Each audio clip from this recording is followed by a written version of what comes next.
Bricks and Minifigs is your one-stop shop for all things LEGO. Hit the link below to find a store near you. Hi, I'm Will from Wilbur's Productions. My profile picture there, I guess. I made a little mural.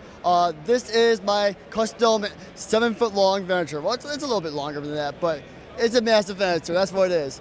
And one thing I wanted to do about this was make a full interior for it. So let's take a look at that. So starting off with the full interior, we got the hangar bay here. We got the nice little blue lights going around it, and then you can take off the panels actually to make it a bit easier so you can see everything else. So starting off with this panel over here, we have the interior. It comes off on the other side as well, but we have a full interior, which there were supposed to be microfiber gunships, but dude, everything else was trying to do for the mock, I forgot to build them. So they're all at home, they're not here with me, but they're coming. They're coming. Finale's next week, so hopefully. Work in progress. Work in progress a little bit. Yeah, it's not 100% complete yet, but is any mock ever 100% complete? I mean, so yeah. But we take a look at the hangar. We got Rex and a few of the boys there. Hold it up. Looks great. Yeah. Tell us a little bit more about the panel designs as you're holding that here. How did that come together? This took a long time to create because we had to make this fit perfectly. I originally had it with all plates, but I saw SNOT online for the LEGO Star Wars game, and I'm like, I gotta go SNOT. So I redesigned everything, took it all apart, and I made a SNOT. I would have loved to add some more detail, but I've been working on this thing for 3 years, and I take a break from it. So, yeah, the next block I gotta move on to is the Separatist Dreadnought to go alongside this. Hopefully we'll be done for Revenge of the Sith, but who knows? Maybe, yeah.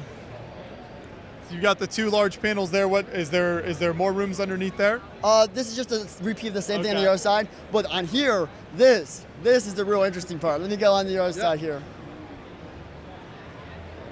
So on this side here, we have a full, complete interior. There's a little things that will fix up, but let me start off by taking this off. So inside here, you got a little view. Come on, there we go. We got, oh well, we had a little damage, but we have a little bit of the works of an interior for the bridge.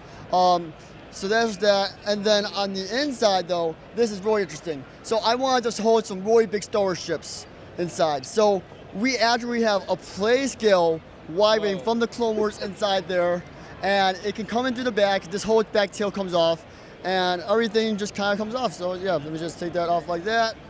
There we go. We got a full hangar bay in the back here. I wanted to do a life-size one, so there's that. And we have over here in the corner, we have this little armory going on with a little vending machine in the corner, and that ripped clone, I got that from, shout out to Mike and Nike.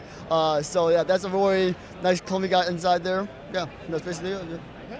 This is very impressive. The fact that you put the whole Y-wing in there is crazy. Yo, fun fact about that room is it actually can fit the Malevolence, the LEGO Playscale one. So the biggest ship in Star Wars can actually fit inside there. I just thought, this year not. Last year I had it in there, but this year I'm like, let's get the Clone Wars Y-wing in there, so yeah. And tell us about kind of this panel as well and how this came together. So this panel was a bit complex as well, a redesign. This got added last week actually. I wanted to add some more greebling. I'm like, I have a week left, let's just get some greebling on. So we did some detail there. This broke a little bit, so let's just say it got blown up. And then, yeah, this is basically that. All SNOTs, a very clean build, and the panel comes apart in 2 sections so that you can get the weapon turrets on there. So yeah. And how did the lighting kind of incorporate into the build here? What lighting did you use for this? I actually used Lighttailing and BricksMax. They're a very good company. I reached out to Light My Bricks and a few other companies, but Lighttailing and BricksMax was one I've been familiar with for a long time. So I thought, why not use them? I mean, they're great. They did provide all the lights for free for this build, so huge shout out to them for that. But they're a great company, and I've never really had any issues with them. So yeah, looks great. But on the other side, we actually have some more interior rooms. You want to take a look at that? Yeah, we can walk around and take a look. So on the other side, it's a little bit of a repeat, but we do have one different room over here. Let me try to get in there. Take the guns off. You got these big turrets. Oh yeah, no, these are some of my favorite designs on the ship. I designed these like 6 months ago in LED. By the way, most of this is a freehand build. Just this is the one thing I designed in LED. Okay. All right. So going over here, we got this big boy. So this is the clone lounge. I didn't put any clones in there, unfortunately, but maybe they're all off the battle. As you can see, little Joker is fighting over there. But we have this whole big room over here. We got a Republic fire tank. Unfortunately, I brought the wrong one. I have a non-yellowed one, but that's my yellowed one. And then we got a little weapons turret room, which is falling apart, as you can see.